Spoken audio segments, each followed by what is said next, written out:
안녕하세요. 농업, 그 이상의 경제, 파민사이트 편집장 김재민입니다. 앞서 2월 말에 있었던 이재명 대통령과 전북도민 간 타운홀 미팅 현장에서 유통과 관련된 이야기가 나와 유통학개론 콘텐츠로 팩트체크 영상을 만들게 되었습니다. 유통학개론 2탄 이제 시작합니다.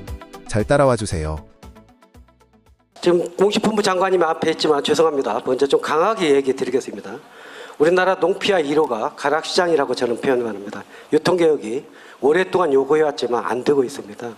그래서 시범사업으로 강서시장에 제1호 강서시장의 유통에 대한 도메인시장 법인이 도입됐었습니다. 그래서 21년째 하고 있는데 현재 농민들과 그다음에 중도매인이 직거래로 형태로 진행되어 왔던 게 1조의 매출액이 있고 경매가 지금 한쪽에서는 진행하는 것은 5천억밖에 안 됩니다. 그러면 이게 가락시장에 도입이 된다면 3초 만에 이루어지는 이 경매 제도에 새롭게 전환점이 필요하다고 봅니다. 그래서 최소한 50%는 이렇게 시장 도매인이 농민과 직거래를 통해서 유통할 수 있는 시스템을 장관 승인 이상입니다. 그래서 농민들은 오랫동안 농식품부 장관에 요구했지만 장관님이 거부권을 행사하면서 승인을 하지 않아서 지금까지 못했습니다. 송미령 장관은 아닌데 이 문제에 대해서는 저는 이재명 대통령이 직접 지시하지 않으면 이 농피아들의 이 힘은 어마어마합니다. 나중에 저 말씀하신 거 아닐 테니까 보고 하나 해주세요. 예, 아니 그래서 이 가락시장 내 전체 도매범인 협회가 가지고 있는 노비력은 상상을 초월합니다. 네, 그래서 이 문제에 대해서는 알아들어서 대통령께서 실제 했던 거라서 도매범인 부분에 대해서는 직접 좀 챙겼으면 좋겠고. 이재명 대통령과 타운홀 미팅 현장에서 가락시장을 농피아로 규정하며 유통제도의 개혁을 강하게 주장한 분의 영상 많이들 보셨을 겁니다. 말을 또박또박 하셔서 그런지 이 영상은 전북 홀타운홀 미팅 당시 여러 도민들의 목소리 중 가장 주목을 받았던 것 같습니다. 여러 언론이 이분의 발언 내용만 쇼폼 영상으로 만들어 배포했기 때문입니다. 시원하게 속사포처럼 말을 쏟아낸다고 해서 그것이 무조건 맞는 말이라고 오해하시면 안 됩니다. 2달 전 콩GPT 열풍을 일으켰던 변 국장의 사례를 기억하십니까? 당당한 태도로 언론의 찬사를 받았지만 불과 5일 만에 그가 한 말 중 제대로 된 팩트는 단 하나도 없다는 게 밝혀지며 거품이 무너졌습니다. 말을 똑부러지게 하는 것과 팩트는 엄연히 다른 영역입니다. 그래서 오늘 저희 파민사이트가 진짜 유통의 팩트를 짚어드립니다. 현재 농민들이 유통체계에 불만을 가지는 이유는 단 하나, 땀 흘려 키운 농산물 가격을 제대로 쳐주지 않는다는 생각 때문입니다. 하지만 냉정하게 현실을 봅시다. 유통업체는 자선단체가 아닙니다.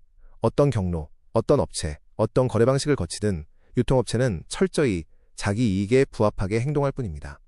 경매는 문제가 있다. 수의계약을 모태로 하는 시장도메인 제도로 가야 한다. 아니다, 시장도메인 제도는 매우 불투명한 거래제도다. 경매가 더 우수하다. 이러한 지엽적인 논쟁에 매몰되어 있을 때가 아닙니다. 현재 구조에서는 개별 농가가 어떤 거래 방식을 택하든 결국 사는 쪽이 정한 가격을 수용할 수밖에 없습니다. 우리 농가가 조직화가 안 되어 있기 때문입니다. 조직화가 안 되어 있는 상황에서 거래제도를 바꾼다고 달라지는 건 없습니다. 거래 방식은 그저 계산기일 뿐입니다.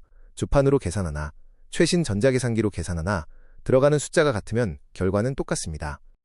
유통의 주도권을 쥐는 방법은 2가지 전략이 있습니다. 압도적인 규모화로 5% 이상의 물량을 핸들링하면 됩니다. 자신의 농장의 사이즈를 어마무시하게 늘려서 특정 품목을 5% 이상 생산하면 시장에서 어느 정도 힘을 가질 수 있습니다. 혼자가 어렵다면 같은 품목을 생산하는 농가들이 연합해 5% 이상의 물량을 확보하면 됩니다. 그리고 또 하나, 압도적인 맛과 품질의 농축산물을 생산해내면 됩니다. 맛과 품질로 상위 1에서 2% 안에 든다면 이 농가 또한 가격 주도권을 가져올 수 있습니다. 이 품질 경쟁력을 차별화 전략이라고 부를 수도 있겠네요. 힘이 없으면 내 맘대로 안 되는 게 세상입니다. 유통의 세계에서도 마찬가지입니다. 시장에서 가격 주도권을 가지려면 최소 전체 유통 물량의 5% 이상은 확보해야 어느 정도 협상의 여지가 생깁니다. 10에서 15%는 되어야 시장에서 가격에 실질적인 영향력을 행사할 수가 있습니다. 20에서 30% 구간에 들어서면 시장의 룰을 좌우하는 독점력이 완성됩니다.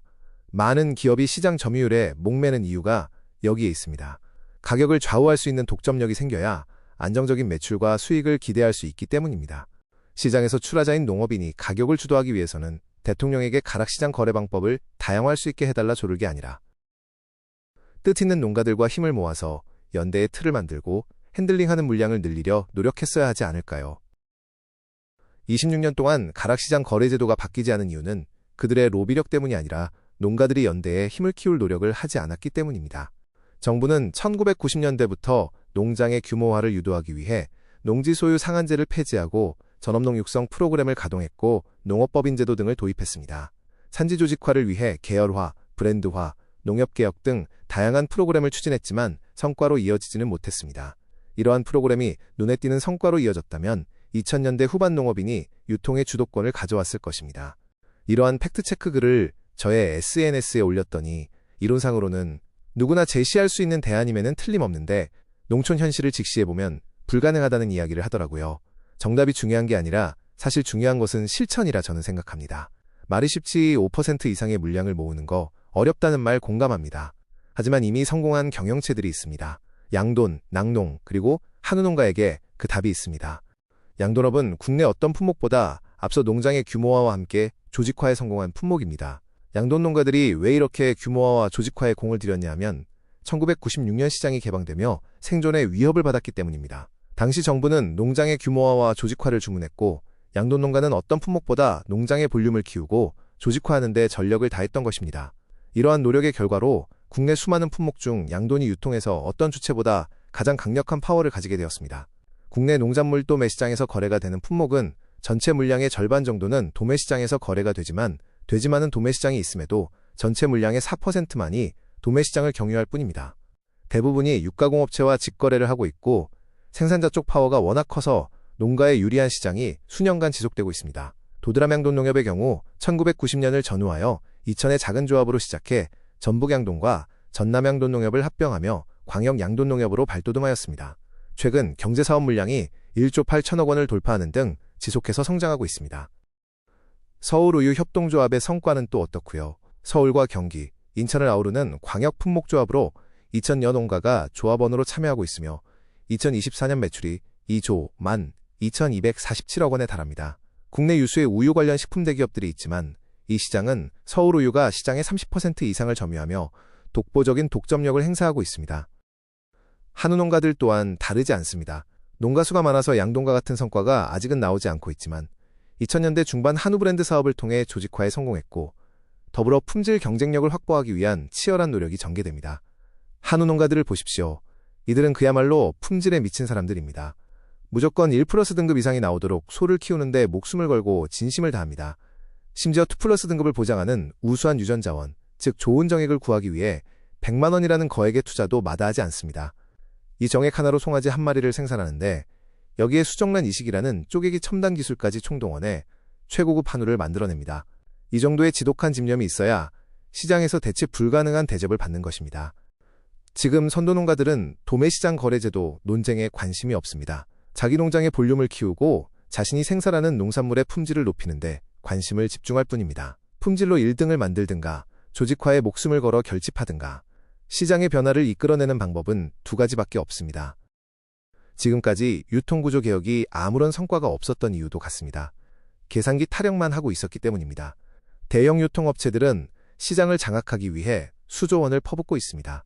매출 10조 원을 기록했던 대형마트도 휘청거리는 무서운 경쟁이 펼쳐지고 있죠.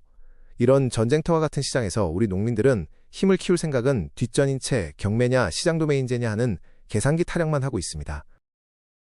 우리 농가가 살 길은 분명합니다. 낙농가와 양돈농가로부터 연합과 조직화의 지혜를 배우고 한우농가로부터 투브라누의 목숨 거는 품질의 지혜를 배우십시오.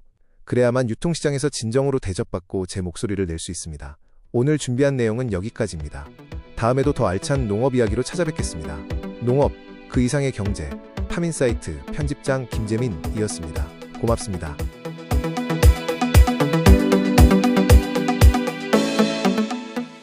오늘 영상 어떠셨나요? 여러분의 소중한 의견 기다리고 있습니다. 댓글로 남겨주세요.